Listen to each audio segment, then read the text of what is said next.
Hello, good morning. Today is Saturday, February 13th, and we'll be looking at the 44th chapter of the book of Genesis, the continuation of the saga of Joseph and his brothers and his father Jacob Israel.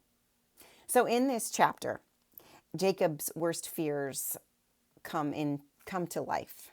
You could tell almost that we were prepared for this moment because of Jacob lamenting so often, "You have taken my son from me. You have relieved me of my sons." And he is so upset about Benjamin not coming back. And Joseph has his steward frame Benjamin for theft. So when the brothers get up the next morning, their grain sacks are filled, their money's returned to them again like it was before, and they are sent on their way. But before they leave, the steward is instructed by Joseph to plant this cup on the property of his youngest brother, his brother of the same mother, Benjamin, so that Benjamin is framed then for theft and has to return to be a part of Joseph's household. I don't think Joseph means him ill. In fact, I know that Joseph does not mean him ill by this, but the brothers don't understand. And so when the steward, instructed by Joseph, catches up to them as they take their leave, he has them all open their sacks to see which one has stolen the cup of Joseph, or Zaphanath-Paneah, which is the guy they think he is. And so, lo and behold, it turns out that it is Benjamin that has the cup in his bag. And so the steward says, "This is the man who we're going to arrest, Benjamin. He's going to become a slave of the household."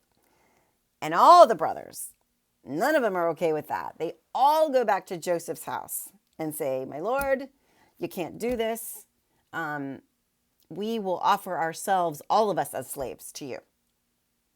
And he says, "That's not necessary.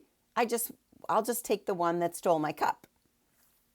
And then Judah, who had made a promise to his father that no harm would come to Benjamin, and if it did, it would be on his head, pleads with Joseph for Benjamin's release. He explains the whole story to Joseph. Of course, Joseph knows the story, right? But Judah has to appeal to this leader of the land of Egypt. He says that our father is old of age and he has two beloved sons. One is no more, and this is his younger brother. This is the beloved son of my father Jacob, and he must return with us to the land of Canaan. And so, how can I go back to my father? This is Judah talking to Joseph. "How can I go back to my father if the boy is not with me? I fear to see the suffering that would come upon my father."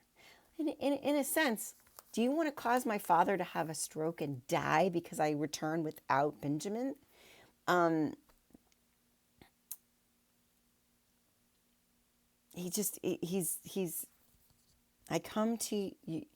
I come to your servant, my father. The boy is not with us then. His life is bound up with the boy's life. When he sees that the boy is not with us, he will die.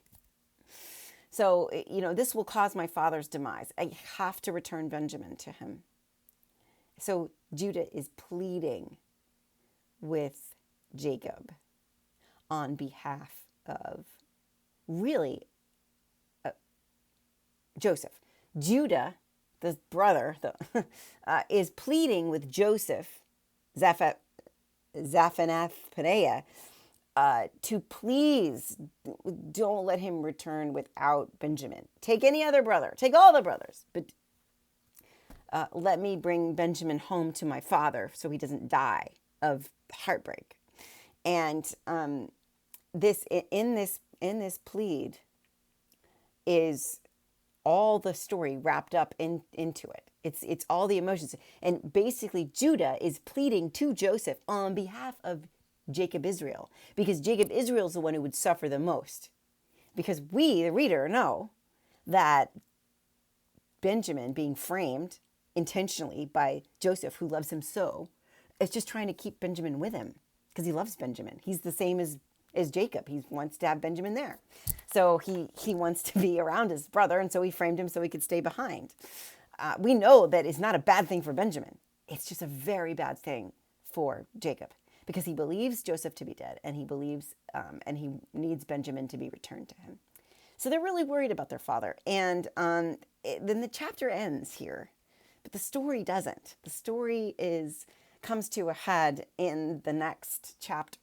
And so we'll have to wait until Sunday morning and to see what comes of this exchange between Judah and Joseph, Zaphanath Paneah, in this pleading situation. So Judah pleads and Joseph answers. But that's tomorrow. Have a beautiful day.